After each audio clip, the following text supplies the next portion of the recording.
Hello friends, welcome to Ruchikootu. In എല്ലാവർക്കും ഇഷ്ടപ്പെട്ട ice cream. Ice cream എന്ന് പറയുമ്പോൾ എല്ലാവർക്കും ചോക്ലേറ്റ് അല്ലേ ഇഷ്ടം.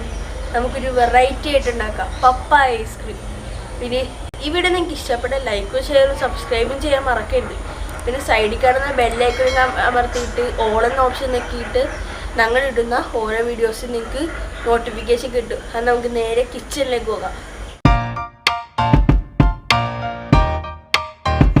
പപ്പായ ഐസ്ക്രീമിന് വേണ്ട ഇൻഗ്രീഡിയൻസ് പപ്പായ.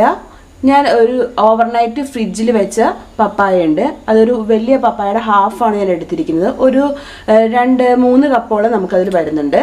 പിന്നെ ഫ്രഷ് ക്രീം എടുത്തിട്ടുണ്ട്, അതൊരു 2 കപ്പ്. പിന്നെ എടുത്തിരിക്കുന്നത് പഞ്ചസാരയാണ്. പഞ്ചസാര നമുക്കൊരു 5 സ്പൂൺ മതി. ഇനി ഇത് എങ്ങനെ ചെയ്യണമെന്ന് ഞാൻ കാണിച്ചു തരാം. ഒരു മിക്സിയുടെ ജാർ എടുക്കുക. അതിലേക്ക് നമ്മൾ കട്ട് ചെയ്ത് വെച്ചിരിക്കുന്ന പപ്പായ ഇട്ട് കൊടുക്കാം. പിന്നെ പഞ്ചസാര. ഇനി ഇതൊന്ന് മിക്സിയിലിട്ട് നന്നായിട്ട് നമുക്ക് അടിച്ചെടുക്കാം.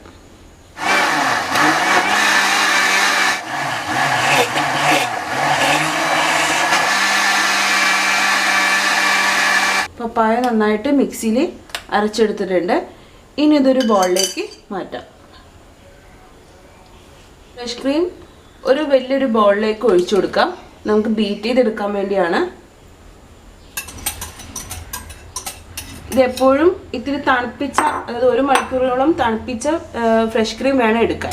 ഇനി നന്നായിട്ട് നമുക്ക് ഒന്ന് ബീറ്റ് ചെയ്തെടുക്കാം. ഇപ്പോൾ നമ്മുടെ ഫ്രഷ് ക്രീം ഒരു 10 മിനിറ്റ് ഞാൻ ബീറ്റ് ചെയ്തെടുത്തിട്ടുണ്ട്. ഇനി ഇതിലേക്ക് നമ്മുടെ പപ്പായ മിക്സ് ചെയ്ത് വെച്ചിട്ടുള്ളത് കുറച്ചിട്ട് നമുക്ക് മിക്സ് ചെയ്തെടുക്കാം. നിങ്ങളെപ്പോഴും ശ്രദ്ധിക്കേണ്ടത് നല്ല പഴുത്ത കുറച്ച് കളറുള്ള പപ്പായ എടുക്കാൻ ശ്രമിക്കണം. അപ്പം നല്ല കളറും കിട്ടും, നല്ല ടേസ്റ്റും കൂടും.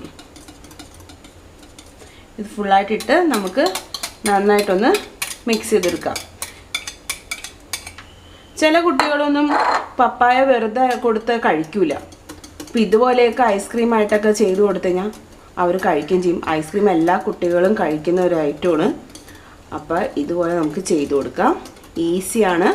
എല്ലാവർക്കും വീട്ടിൽ തന്നെ ഐസ്ക്രീമൊക്കെ ഉണ്ടാക്കാൻ പറ്റും. അധികം ഇൻഗ്രീഡിയൻസ് ഒന്നും വേണ്ട. ഞാൻ ഈസി ആയിട്ട് കിട്ടുന്ന ഇൻഗ്രീഡിയൻസാണ് ഞാൻ കാണിച്ചിരിക്കുന്നത്. ബീറ്ററും ഒന്നുമില്ലാതെ തന്നെ നമ്മൾ ചെയ്യാം. ഇപ്പം നന്നായിട്ട് മിക്സ് ചെയ്തിട്ടുണ്ട്. ഈ സമയത്ത് പഞ്ചസാര എല്ലാം കറക്റ്റാണോ നോക്കണം. എപ്പോഴും കുറച്ച് മുന്നേ നിൽക്കണം, എന്നാലേ ടേസ്റ്റ് ഉണ്ടാവുള്ളൂ ഐസ്ക്രീമിന്. ഇനി ഒരു പാത്രം വയ്ക്കാം. ഇതൊരു പ്ലാസ്റ്റിക് കണ്ടെയ്നർ എടുക്കണം. നമുക്കിത് ഫ്രീസ് ചെയ്യാൻ വേണ്ടിയാണ്. ഫ്രിഡ്ജിൽ വെച്ച് മിക്സ് നമുക്കിതിലേക്ക് ഫുൾ ഒഴിച്ചു കൊടുക്കാം. ഞാനിപ്പോൾ ജസ്റ്റ് ഇങ്ങനെ ആ പപ്പായയുടെ തന്നെ ഒരു ചെറിയ പീസ് കട്ട് ചെയ്ത് വെച്ചിട്ടുണ്ട്. ഇത് ഓപ്ഷണലാണ്. ഇത് ജസ്റ്റ് ഇങ്ങനെ ഇടയിൽ ഇട്ട് കൊടുക്കാം. ഇത് നമുക്ക് ഒരു ടൈറ്റ് ആയിട്ടുള്ള മൂടി കൊണ്ട് മൂടിയിട്ട് ഫ്രീസറിൽ ഒരു 8 hours വെക്കണം. അതിനുശേഷം നമ്മുടെ ഐസ്ക്രീം റെഡിയാവും. അപ്പോൾ ഞാൻ കാണിച്ചുതരാം 8 hours ശേഷം. 8 hours കഴിഞ്ഞിട്ട് നമ്മൾ ഐസ്ക്രീം പുറത്തോട്ട് എടുത്തിട്ടുണ്ട്. ഇനി നമുക്കിതൊന്ന് എടുക്കാം. ഇപ്പം എല്ലാവരുടെയും കയ്യിൽ സ്കൂപ്പൊന്നും ഉണ്ടാവില്ല, ഐസ്ക്രീം സ്കൂപ്പൊന്നും. അപ്പം ഞാൻ ചെയ്യുന്നത് ഇതേപോലെ നമ്മുടെ കയ്യിൽ എല്ലാവരുടെയും ഇങ്ങനത്തെ സ്പൂൺ ഉണ്ടാവും. ഇതുകൊണ്ട് നമുക്ക് കട്ട് ചെയ്തെടുക്കാം. നല്ല ഫ്രീസ് ആയിട്ടുണ്ട്.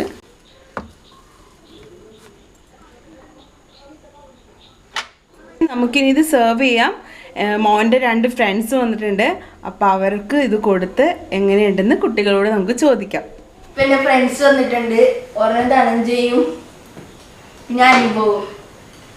ഇവിടെ എങ്ങനെയുണ്ട് ടേസ്റ്റ് കഴിച്ചിട്ടുമ്പോ?